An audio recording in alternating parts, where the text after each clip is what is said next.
Good morning, everybody. Welcome back to Coffee Corner. Today, with you, episode 8. Today, we're going to be talking a little bit about dreams. But before we dive right into that, you guys may have noticed that I've now announced that my co-host Daniel will be joining us because he won't. He's got some homework to do, and he is having a birthday tomorrow. So if you guys want to wish him a happy birthday, go ahead and do so in the comments down below. I know he would appreciate hearing you. Um, but if you guys don't remember, we talked about like I think it was 2 episodes ago. Yeah, no, yep, 2 episodes ago. We talked about deja vu. And in that we sort of touched on the subject, but I wanted to go into dreams. So, dreams is a really interesting thing to me because it's such a wild. It's kind of similar to deja vu in the fact of it plays with your mind.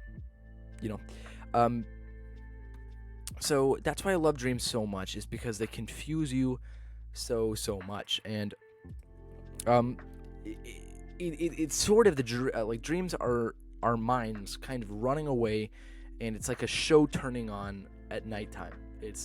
I guess it's, speaking of like going to sleep is a whole different subject of why, like, when we go to sleep time feels way shorter. But that's a different thing for another time. Maybe we'll talk about that next episode. Who knows?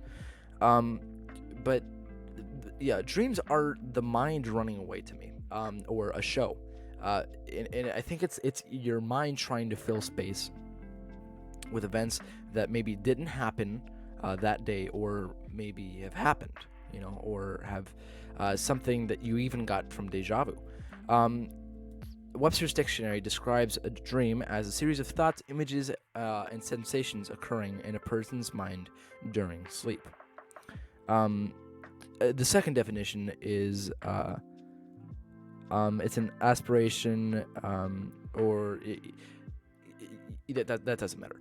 But it's not really what we're talking about. We're talking about the first one, a series of thoughts and images. So why this occurs is just amazing. But it's been playing with my mind for a little bit, just like with deja vu. I haven't had many dreams recently, and some people get to that times where sometimes they'll have a lot of dreams, and then sometimes they'll have none that they can remember. But you have a ton of dreams whenever you're asleep, but some of them you can not remember at all. Maybe you can only remember 2 or 1. But yeah, I just had a dream last night, so that was a rare occurrence for me, I guess. But and there's actually a study that there's researchers who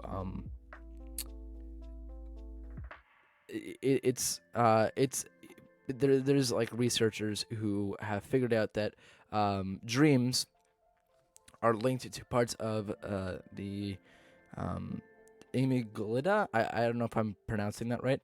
And hippocampus. So I have no idea what both of those means. It's all in the brain. But it's just so interesting to me because it's one of those things that is something that we can't really fully explain.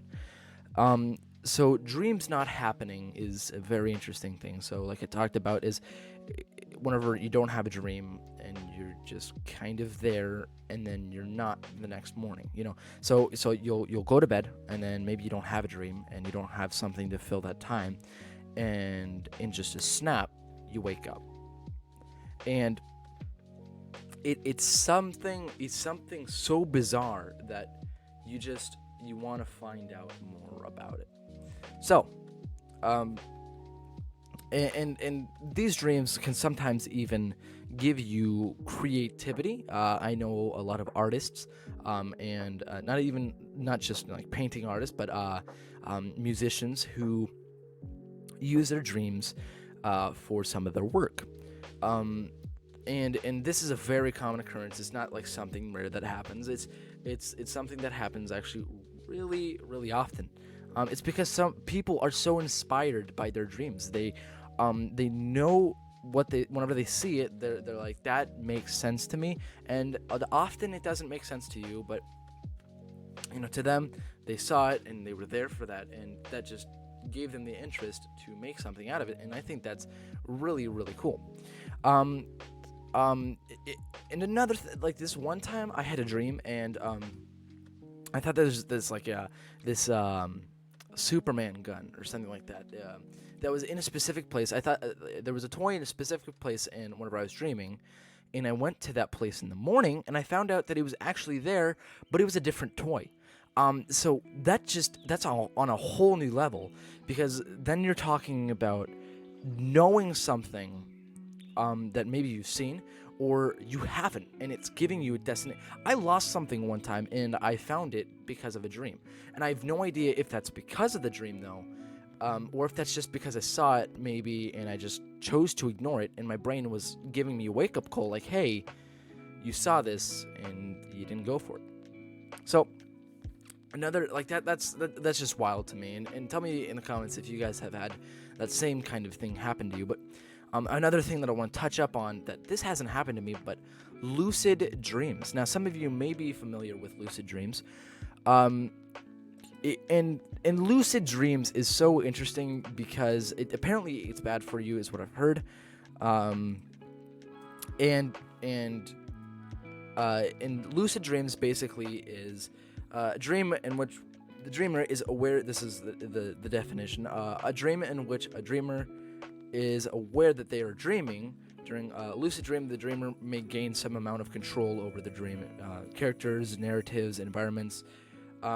It's not necessary for a dream to be described as lucid, though, for that to happen. But that's a whole thing. If you want to go read that on Wikipedia, go ahead to type in lucid dream definition. But this to me is the best thing that we could talk about right now. But it's just it's so out of the ordinary, because whenever you're lucid dreaming, you have control over what is happening. So I've personally never had this, but a couple of my friends and my brothers have.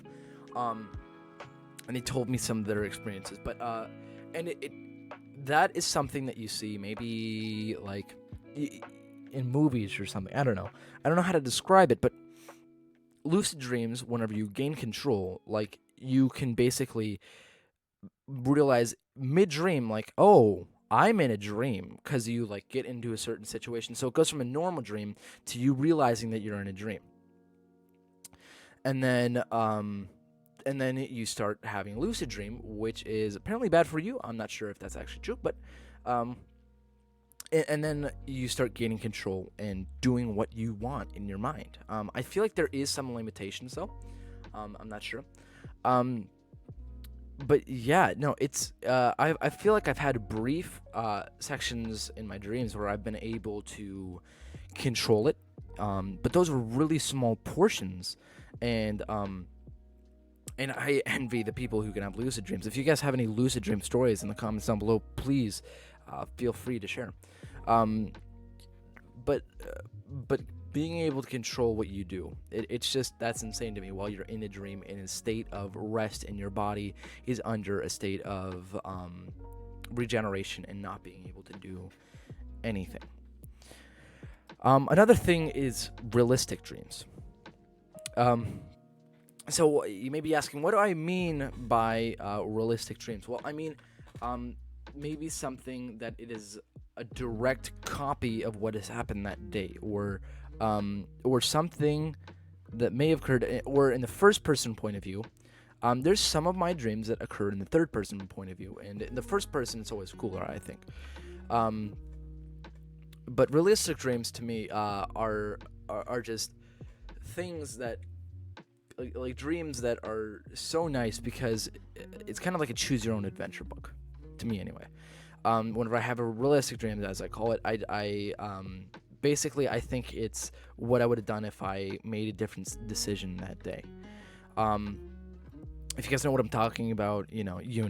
But it's another type of dream, and there's so many types of dreams, and there's so many ways that people have dreams. um, and they're all personal. They're all something to do with you. But yeah, I think that's all I have for you today. If you guys enjoyed this, I really did. I was gonna do a subject on culture, but I was like, nah, dreams is a better subject. So, if you guys have any ideas for what I should do in my next episode, feel free to leave it down below. Please, if you would, like and subscribe. If you don't, that's fine. But yeah, have a good day and see you tomorrow.